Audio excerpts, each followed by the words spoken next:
Alors, le mécénat d'avenir et la société, il y a 4 grandes séquences que nous allons aborder pour explorer les champs du possible. Réinventer l'économie par le mécénat, soutenir la culture pour mieux vivre ensemble, le mécénat avenir de la recherche, point d'interrogation, et puis quelle place pour le mécène dans la société contemporaine. Vous découvrirez au fur et à mesure des tables rondes les invités prestigieux, et je vous laisse les découvrir notamment sur le programme. J'invite à me rejoindre à la tribune Madame Mercedes Serra, présidente exécutive d'Avas Worldwide. Jean-Luc Perron va venir nous rejoindre également. Jean-Luc Perron de la Fondation Grameen Crédit Agricole. Monsieur Perron, qui était délégué général jusqu'à il y a 48 heures, mais enfin qui connaît encore tout à fait très bien le sujet. Et donc ça ne change rien sur le fond. Et Dominique Guélec, monsieur Dominique Guélec, économiste, spécialiste des questions d'innovation à l'OCDE,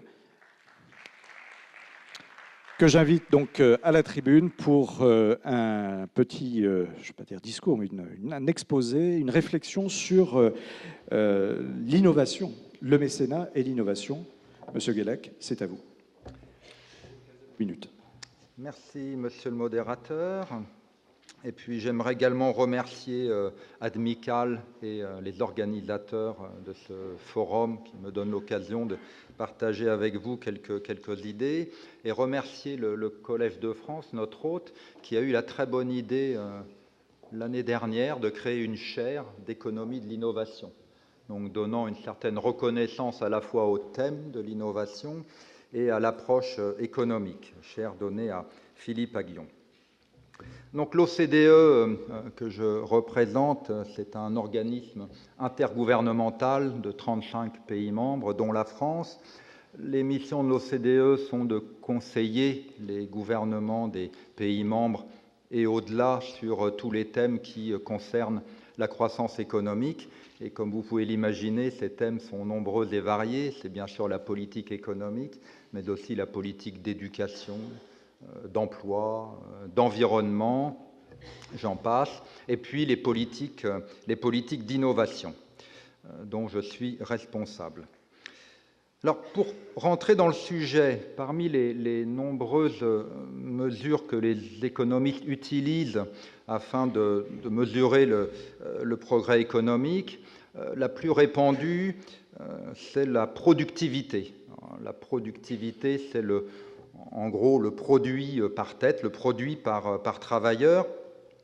Et c'est une mesure importante parce que c'est l'augmentation de la production par travailleur, de la productivité, qui permet l'augmentation de la consommation et l'amélioration des conditions de vie en général. Et puis, la création d'emplois. La productivité a été multipliée par 20 dans les pays occidentaux depuis le début du XIXe siècle, par 20.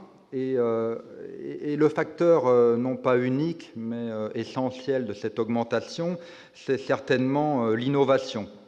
Les nouvelles techniques, les nouvelles procédures de production, les nouveaux produits que les technologies nouvelles ont permis de proposer, de mettre en œuvre.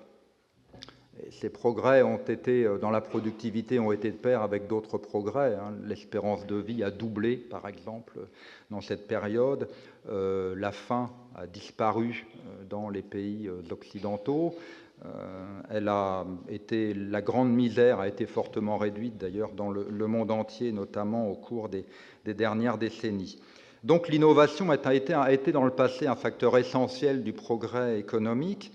Et si on regarde maintenant le futur, donc les grands défis actuels, on est très vite convaincu que l'innovation jouera un rôle essentiel dans leur résolution, dans le long terme, le moyen terme, et puis même parfois le court terme. Juste pour en mentionner quelques-uns, la productivité, encore. Sans productivité, il n'y a pas de croissance économique. Sans productivité, il n'y a pas de création d'emplois.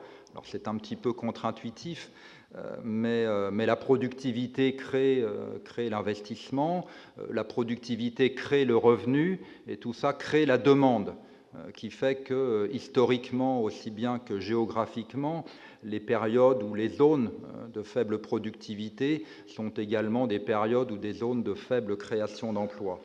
Donc le défi de la productivité est devant nous. La productivité a fortement ralenti dans tous les pays de l'OCDE et au-delà depuis la crise de 2008-2009.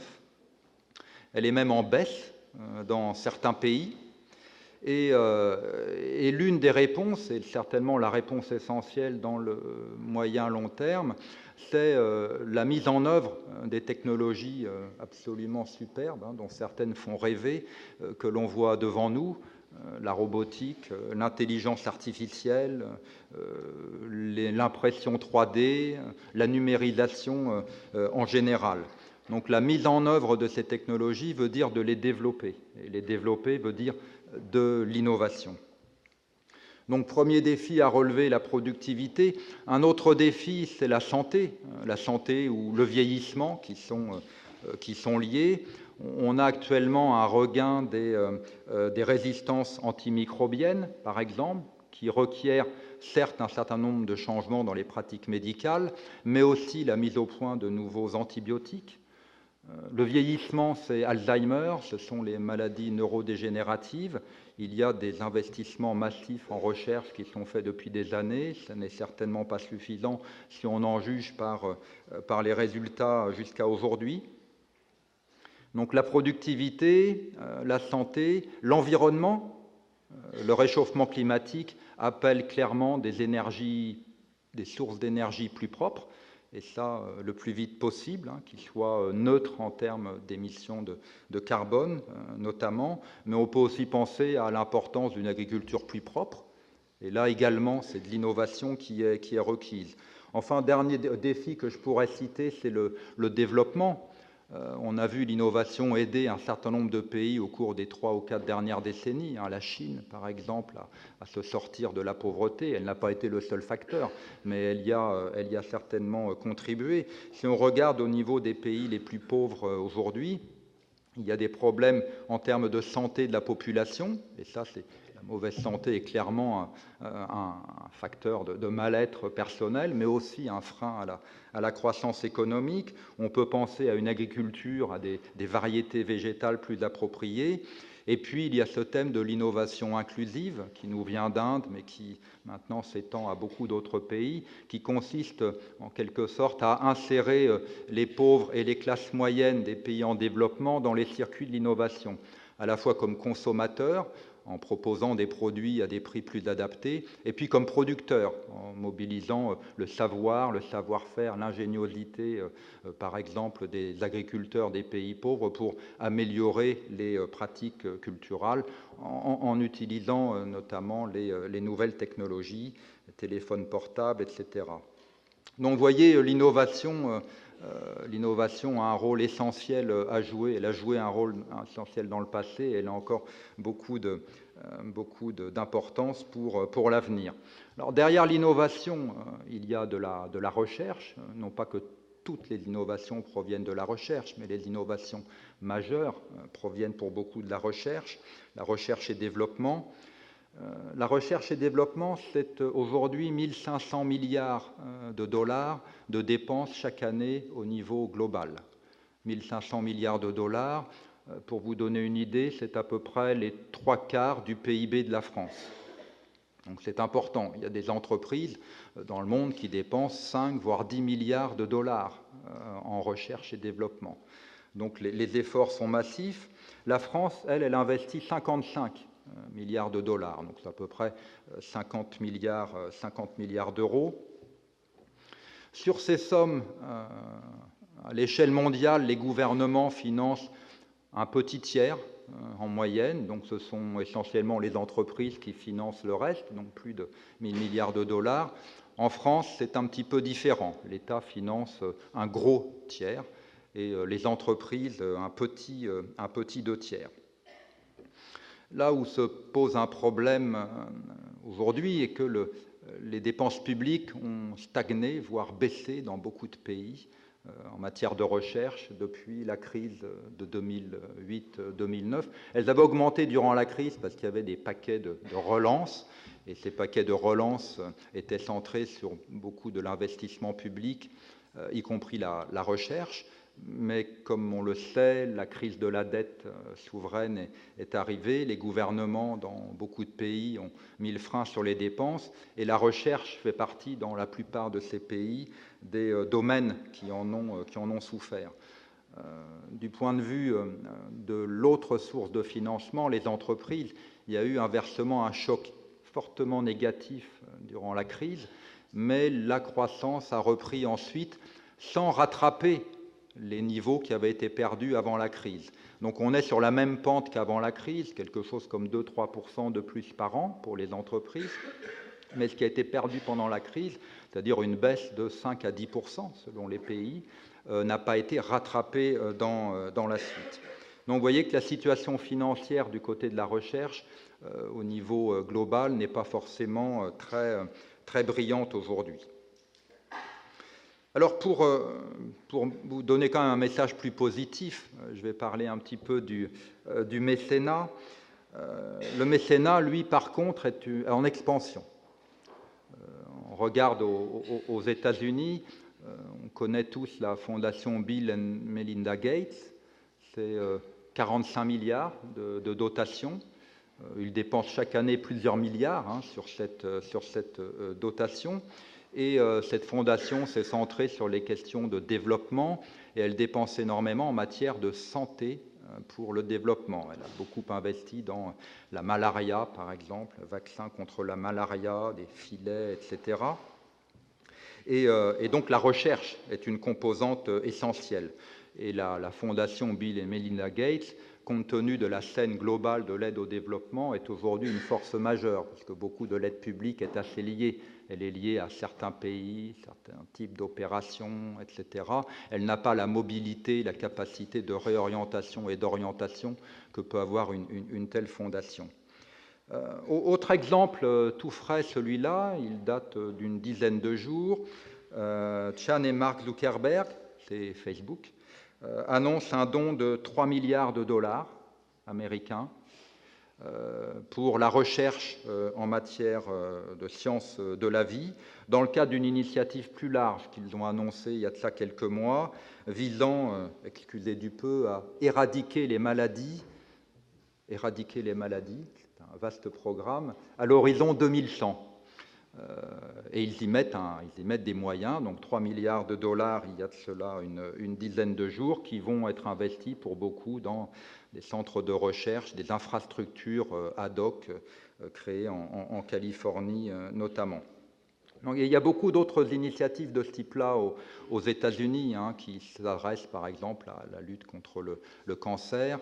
Depuis quelques années, on a vu une augmentation des dépenses. Par exemple, la fondation de Paul Allen, cofondateur de Microsoft, dépense beaucoup sur la recherche sur le cerveau. Et elle est derrière des progrès significatifs dans la cartographie du cerveau qu'on voit aujourd'hui. Donc voilà, l'expansion des dons, l'expansion du mécénat aux États-Unis est tout à fait significative. Et elle est à resituer dans le contexte, bien sûr, d'une expansion de la richesse des mécènes, la Silicon Valley, bien sûr, et puis dans le contexte aussi de la réduction des financements publics dont je parlais. Alors, où se situe la France dans ce contexte? On n'a pas de chiffres agrégés, de chiffres qui vraiment permettent aujourd'hui de comparer les pays dans ce domaine.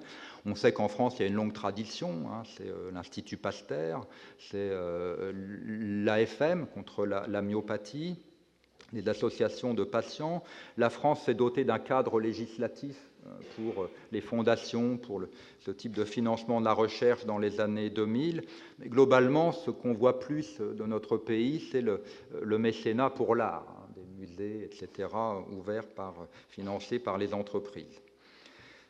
Alors pourquoi le mécénat est important? Je crois que l'administrateur du Collège de France a donné un certain nombre d'arguments. Je voudrais juste en quelques minutes les contextualiser dans le domaine de la recherche. Le mécénat apporte bien sûr des fonds à la recherche, mais il peut aussi amener de nouvelles méthodes pour une gouvernance, pour une conduite de la recherche. On sait par exemple, il y a eu un rapport de l'OCDE il y a de cela 2 ans sur la recherche en France. La recherche en France, la recherche publique est de qualité, certes, mais elle est aussi assez auto-centrée, hein, les chercheurs entre eux, et puis cloisonnée. Et par rapport à cela, on peut attendre du mécénat, et c'est l'expérience du côté américain, qu'il aide à focaliser des efforts collectifs sur des grands projets, hein, par exemple en finançant des infrastructures où de nombreux chercheurs peuvent se retrouver de différents horizons. Le mécénat peut permettre d'impliquer de nouveaux acteurs dans la recherche, hein, non seulement les chercheurs, mais aussi les utilisateurs, les patients, les entreprises, etc. Le mécénat peut donner un horizon aux chercheurs. Aujourd'hui, l'horizon du chercheur, c'est la publication. On sent bien que la société, autant elle peut être heureuse qu'il y ait des publications, autant elle attend aussi des résultats effectifs, dans la lutte contre les maladies, etc. Le mécénat peut permettre de raccourcir le circuit entre les chercheurs et puis les résultats. Et enfin, le mécénat peut favoriser l'innovation et la science ouverte. Nous sommes à l'âge des données, des échanges de données, etc. Et la science commence à bénéficier et pourrait bénéficier beaucoup plus de ces commons, de ces communs de données. Alors je terminerai juste en donnant deux petits points qui nous viennent également des États-Unis sur 2 écueils à éviter pour le mécénat en matière de recherche qui suscitent des débats de l'autre côté de l'Atlantique. Le premier écueil, c'est une tendance à focaliser les dons sur des thèmes très chauds ou qui font la une des journaux. Alors c'est très bien, il y a de bonnes raisons s'ils font la une des journaux. Ceci dit, il ne faut pas que ça vienne au détriment de thèmes peut-être moins chauds aujourd'hui, mais qui pourraient le devenir plus demain. Et deuxième point qui est un peu lié, c'est une tendance à focaliser les financements sur les équipes les meilleurs ou les plus en vue. Alors c'est vrai qu'on a plus envie de faire mener sa recherche par des professeurs de Harvard que d'une université inconnue, mais il faut savoir qu'il y a des limites à ça. D'abord, Harvard ne veut pas toujours dire systématiquement que c'est meilleur. Et puis des embouteillages d'argent dans certains endroits alors qu'il y a des pénuries dans d'autres. C'est aussi, et ce serait notamment le cas en France, des déséquilibres dans l'écosystème. Et je pense encore une fois que l'intervenant précédent a été très clair là-dessus, le fait qu'il peut y avoir un mécénat de priorité, y compris dans le domaine de l'innovation. Donc je dirais juste pour terminer qu'il y a un très grand rôle de l'innovation dans la croissance et dans la société, et un rôle croissant et attendu du mécénat pour développer l'innovation. Merci beaucoup. Merci Dominique Guélec. On peut vous applaudir effectivement. Venez nous rejoindre. Alors on va illustrer tout ça parce que c'est très intéressant. On a eu des chiffres, on a eu des tendances, on a eu un benchmark avec les États-Unis. Mercedes Serra, j'ai envie de vous demander, de vous faire réagir à cet exposé de Dominique Guélec. Un mot de BETC, donc première agence française de publicité que vous avez créée. Vous soutenez de nombreuses initiatives. Et en quoi aujourd'hui concrètement le mécénat est un facteur d'innovation chez une agence comme BETC? On peut parler d'Avas aussi. Comment vous percevez ce... Alors, je vais vous demander de prendre le micro, voilà, juste d'appuyer sur le... Pardon. Voilà. Je peux parler directement de nous, de BETC. Avas, c'est plus grand, c'est plus complexe pour moi. BETC, on n'a pas réfléchi beaucoup, en fait. On s'est dit qu'on avait un métier qui était de communiquer. Ce métier était déjà un métier sensible parce que c'est un métier de construction des images. Donc les gens sont un peu méfiants d'ailleurs par rapport à la construction des images, alors que globalement, c'est ça qui les fait avancer dans la vie. C'est ce qu'ils ont dans la tête qui les fait avancer, ce n'est pas la réalité, à la limite. On peut être très déprimé dans un monde qui va très bien autour de soi et très en forme dans un monde qui a l'air d'aller mal. Donc la tête des gens, c'est très important. Donc, la publicité, c'est l'innovation par excellence, de toute façon. La publicité, ce n'est pas obligatoirement de l'innovation, c'est de faire en sorte que les gens considèrent ou s'intéressent à quelque chose. C'est un art de la persuasion, donc c'est un art de faire en sorte que les gens soient concernés par quelque chose. Ça peut être dans l'innovation, mais ça peut être dans l'ancrage. Hein, ce n'est pas toujours des valeurs qui sont énoncées, mais l'ancrage, c'est très important pour faire avancer le monde. Sinon, les gens ne savent pas où ils vont.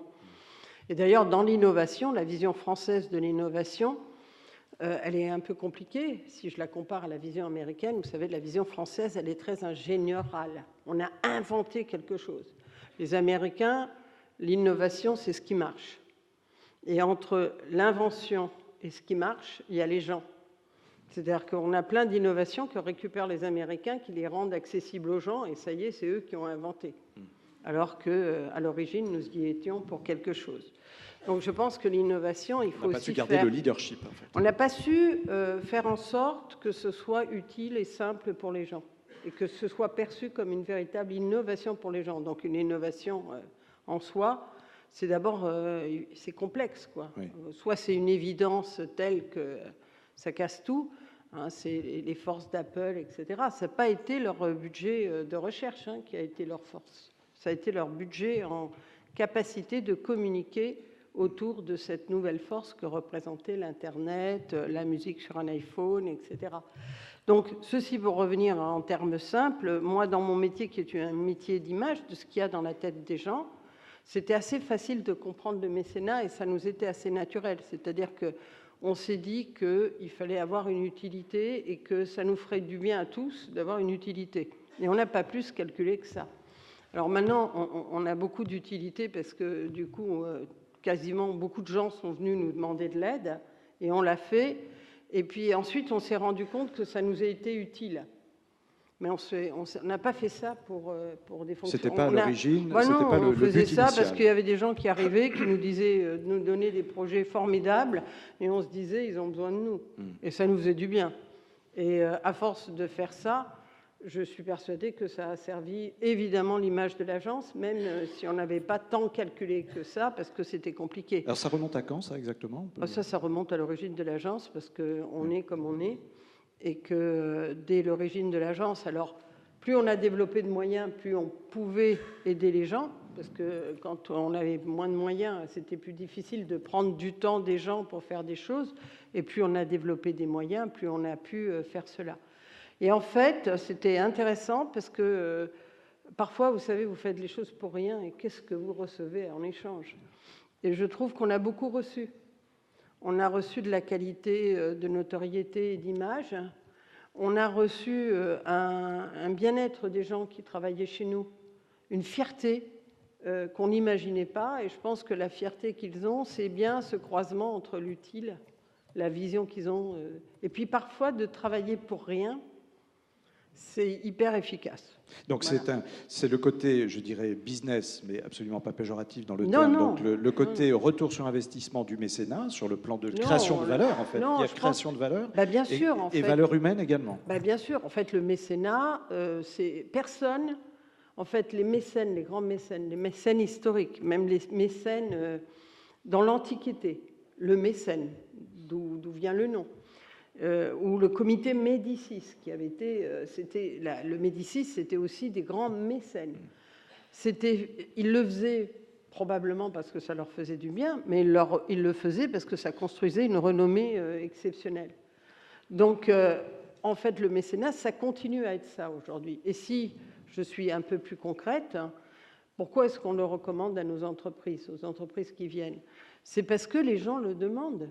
Les gens, les consommateurs, ils demandent aujourd'hui aux entreprises de faire... ils sont OK pour le profit, mais ils pensent qu'une entreprise ne doit pas à 80%. Ils pensent ça. Donc c'est le discours majoritaire du monde. Est-ce qu'on peut parler d'une réinvention de l'économie, pour le coup? Oui. Est-ce qu'on réinvente l'économie grâce au mécénat?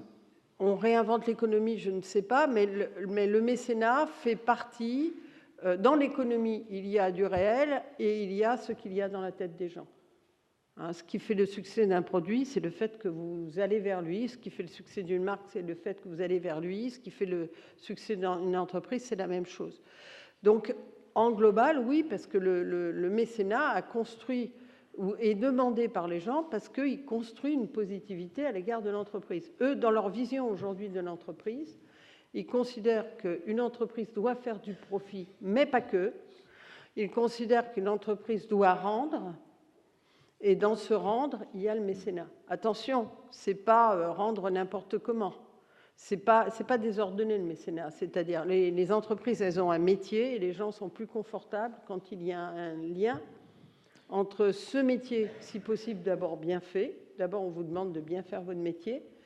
Et dans ce métier, donc dans bien faire votre métier, aujourd'hui, il y a le respect, et ça, c'est pas lié au mécénat, le respect, par exemple, de l'environnement, il est dans bien faire mon métier. Et puis ensuite, si vous pouvez, en rapport avec votre métier, rendre, c'est considéré comme un comportement qui donne envie d'acheter pour une entreprise, pour une société, Mercedes Serra, et là, je parle des consommateurs, oui. Mais à l'interne, c'est pareil. Oui. À l'interne, les gens, ils ont envie de travailler. Engagement. Ils ont envie de travailler pour une entreprise qu'ils respectent, et dans le respect de cette entreprise, il y a le mécénat. Est-ce que c'est possible pour toutes les tailles, pour toutes les entreprises? Bien Parce sûr. que BETC, bon, c'est l'agence, Bien sûr, mais leader, mais est-ce qu'une PME peut le faire? C'est l'agence. Il y a 20 ans, c'était une toute petite agence. On a commencé très tôt.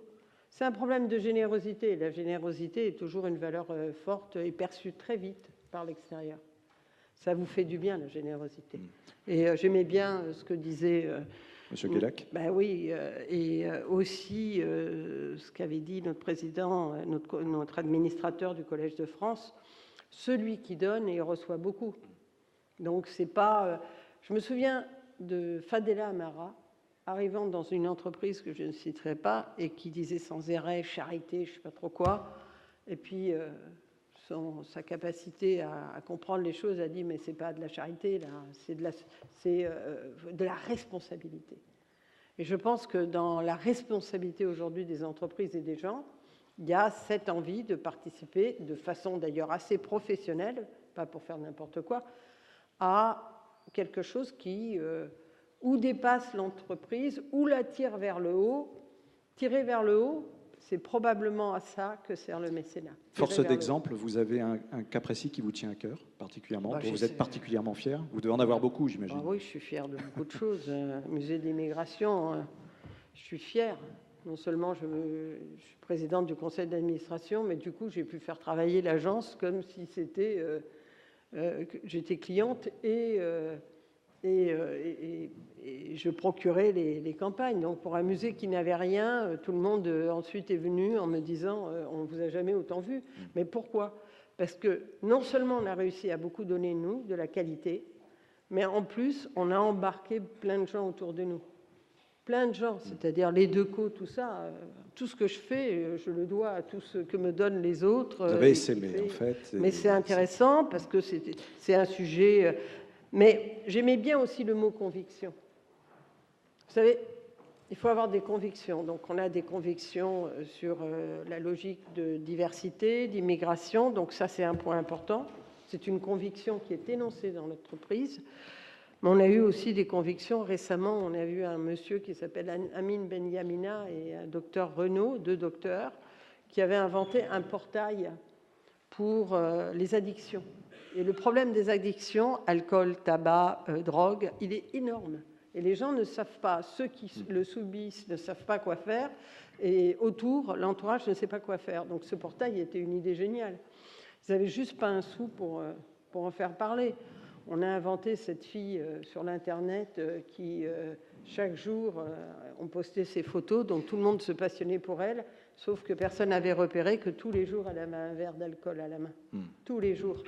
Et ça a été un élément fort. Donc on peut contribuer à des choses qui vous touchent. Sans mécénat, tout cela n'existerait pas, en fait. Sans mécénat, ça n'existe pas, et ça fait du bien à tout le monde, et ça fait du bien aux gens qui travaillent autour de vous, mais pas que. Ça construit aussi, forcément, l'aura, la réputation du mécène, et c'est aussi quelque chose qu'on peut évaluer.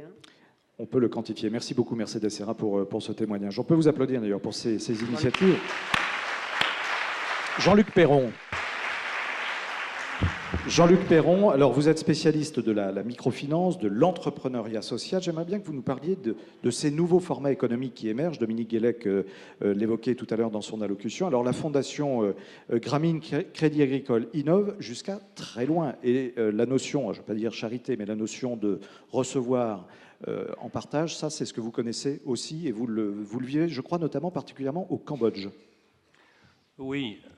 Tout d'abord, je dirais que la fondation elle-même est un modèle, je dirais, innovant de fondation, d'intervention au croisement du mécénat et de l'économie de l'entreprise, puisque elle est née d'un acte mécénal pur sucre, si je puis me permettre cette expression, puisque le Crédit Agricole l'a créé de sa propre initiative en la dotant de 50 millions d'euros. Ces 50 millions d'euros donnés pour toujours à la Fondation. Impeccable, cadeau, déduit, pas un sou, déduit des impôts, donc c'est du mécénat pur et simple. Mais une fois que c'est dans la Fondation, ça devient une entreprise sociale pour accompagner financièrement et techniquement des institutions de microcrédit dans les pays en développement, pour investir au capital d'entreprises que le professeur Younous, qui est le cofondateur de la Fondation, appelle du social business. Et donc les 50 millions d'euros, ils sont revolving. Donc ils ne sont pas placés, planqués, j'allais dire, sur un compte bancaire, qui d'ailleurs aujourd'hui ne rapporterait pas grand-chose. Ils sont utilisés comme notre instrument de travail pour accompagner le développement d'institutions locales de microcrédit, mais évidemment sélectionnés sur des critères qui sont évidemment partiellement financiers. Si on prête, c'est pour être remboursé, mais aussi et tout autant sociaux. Et si on investit au capital d'entreprises, c'est des entreprises qui sont dans l'économie réelle, qui ne sont pas nécessairement des coopératives ou des labellisées sociales comme on le ferait en France, parce que ça n'existe pas forcément dans tous les pays, mais qui ont mis la mission sociale au cœur de leur business model, de leur stratégie. Ce n'est pas une retombée périphérique, ce n'est pas le fait de créer 10 emplois. N'importe quelle entreprise qui va dans un pays en développement crée des emplois, c'est bien. Non, c'est beaucoup plus que ça, c'est donner aux plus pauvres accès à la nourriture, à l'eau potable, à la culture, à la santé, à la communication. Donc c'est essentiellement dans les pays en voie de développement. Donc nous, la Fondation a été entièrement créée pour être dédiée aux pays en développement. Et donc du point de vue, je dirais, de la démarche de l'entreprise, je dirais qu'il y a des choses qui sont en commun, les valeurs. Je veux dire, c'est né des valeurs de l'entreprise. Pour faire court, la première caisse locale de microcrédit, de crédit agricole a été créée en 1885 dans le Jura. Si on devait la recréer aujourd'hui, on l'appellerait une institution de microcrédit. C'était local, c'était la cooptation, c'était pour permettre à des agriculteurs, des fermiers pour l'essentiel, d'avoir accès à un minimum de financement qu'ils ne pouvaient pas avoir par le canal des banques. Simplement, le Crédit Agricole a grandi, etc. Aujourd'hui, au Bangladesh, au Kenya, en Tanzanie ou au Sénégal, eh bien, il y a encore 70, 80, 90% des populations. Il y a 2 milliards d'adultes dans le monde, d'après la Banque mondiale, qui sont exclus de toute relation avec une institution financière formelle. On dirait qu'on peut vivre sans ça. N'empêche que quand on a des projets économiques, quand on veut sortir de la pauvreté, de pouvoir emprunter, c'est pas mal. Et quand on est exposé à des risques de toute nature, avoir accès à des solutions d'épargne et d'assurance adaptées, c'est également pas mal. Alors le mécénat, l'innovation chez Grameen, concrètement, nous, l'innovation, le Cambodge. Je rejoins tout à fait les propos que tu as indiqués, c'est-à-dire que l'innovation n'est pas un but en soi, mais chemin faisant, elle apparaît presque incontournable. C'est-à-dire que pour atteindre les objectifs sociaux qui sont les nôtres, alors nous, on n'est pas nous-mêmes entrepreneurs, on est un fonds de capital risque social qui finance des entrepreneurs. Mais enfin, il faut que ces entrepreneurs se cassent la tête, si je puis dire, que ce soit un entrepreneur local ou une grande entreprise comme Danone ou Veolia, pour casser les modèles habituels et pour trouver des méthodes de production, de distribution qui soient adaptées aux populations que l'on veut servir, et ce, de façon vérifiable. Donc quand Danone fait l'usine de Bogra pour des yaourts, dont l'objectif est, en étant extrêmement enrichi, de lutter contre la malnutrition d'enfants très pauvres, il faut évidemment que le yaourt soit très bon pour la santé et que ce soit démontré. Il faut aussi qu'il soit vendu à un très bas prix, et il faut aussi qu'il soit acheminé jusqu'à la famille cible par des méthodes de distribution qui ne sont pas le supermarché. Donc il y a vraiment de l'innovation, mais je prendrai, si vous me permettez, vous me donnez le temps, un exemple qui me tient à cœur. Nous avons, et là je crois qu'on est vraiment au cœur du sujet, au Kenya, nous avons créé avec la fondation Syngenta pour une agriculture durable un opérateur technique de micro-assurance agricole. Vous allez me dire, oh là là, c'est bien compliqué. Bon, mais il y a quand même 400 millions d'exploitations agricoles de moins de 2 hectares qui n'ont aucune protection, d'aucune sorte, ni publique ni privée, contre les risques naturels, en particulier les risques climatiques. Or, aujourd'hui, la technologie, en particulier donc l'imagerie satellitaire qui peut alimenter des stations météo de surface, qui peut alimenter des indices météorologiques, qui déclenche automatiquement une indemnisation sans qu'on passe par une expertise qui coûterait beaucoup trop cher.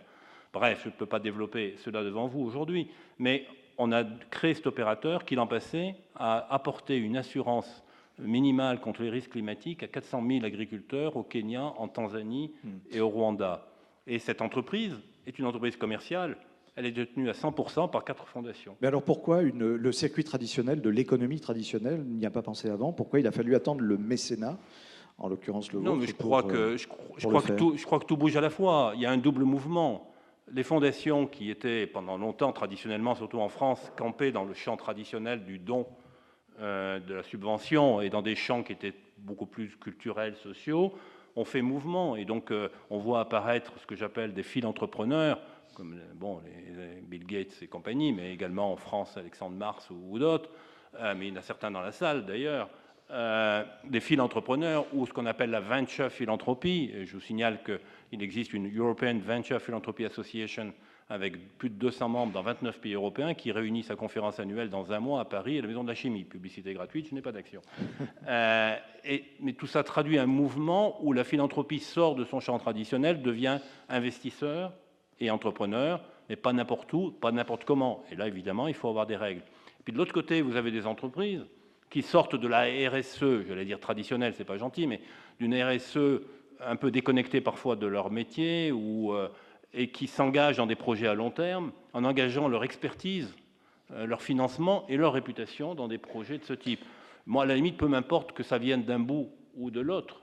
Et nous, notre expérience, c'est qu'on a marié les deux approches. C'est-à-dire qu'on est dans des projets où il y a à la fois des entreprises qui font ce mouvement, et puis des fondations qui font l'autre mouvement et finissent par se croiser et à se réunir sur un terrain commun. Est-ce qu'on peut parler de nouvelle philanthropie, finalement? Oui, on peut parler de nouvelle philanthropie, on peut parler de nouvelle RSE, et on pourrait aussi parler d'une nouvelle économie sociale, puisque en France, on avait quand même une grande tradition d'économie sociale. Et solidaire.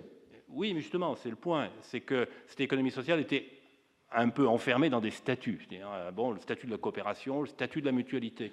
Et là aussi, on a vu apparaître au cours des dernières années, depuis 20 ans, ce n'est pas une innovation récente, mais enfin, elle a reçu une impulsion avec la loi Hamon qui reconnaît que des entreprises commerciales qui n'ont pas un statut coopératif ou mutualiste peuvent être des entreprises d'utilité sociale et avoir le label utilité sociale. Donc on est entré effectivement dans une économie sociale hors les murs, hors les statuts, et pareil pour la philanthropie, pareil pour les entreprises. Est-ce que la conjonction de tous ces mouvements crée un nouveau capitalisme, un nouveau modèle? Je laisse ça, je dirais, aux philosophes. Mon expérience est plus au ras du terrain. Le capitalisme du mécénat, c'est finalement, on y arrivera un jour?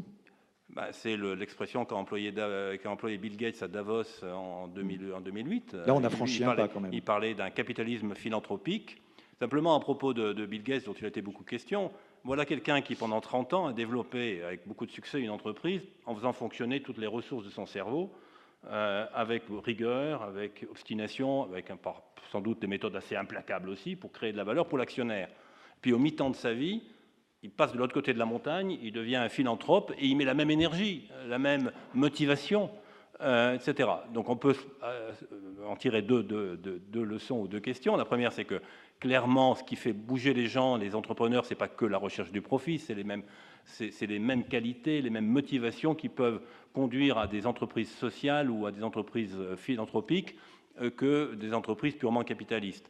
La deuxième question qu'on peut se poser, c'est pourquoi il n'a pas fait les deux choses en même temps, et pourquoi aujourd'hui les deux sphères du cerveau ne pourraient pas fonctionner au service d'un projet qui serait à la fois très rigoureux sur le plan du modèle économique et très social sur le plan de la mission. C'est ce que nous appelons le social business. Bon, et puis on vous invitera pour en reparler parce que vous avez encore plein de choses à nous dire, ça je le sais, malheureusement c'est le côté frustrant de l'exercice. Merci Desserrin. Un petit mot en conclusion peut-être avant de passer à la table ronde suivante.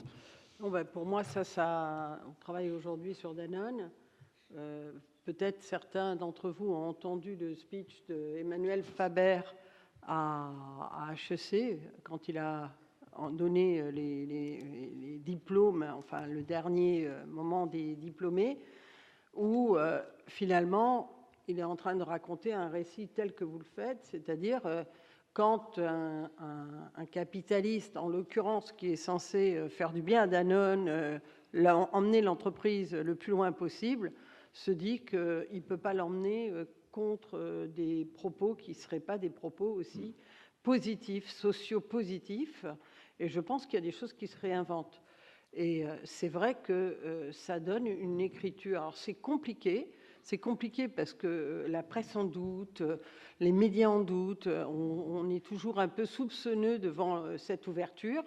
Mais si vous allez vérifier, elle existe vraiment.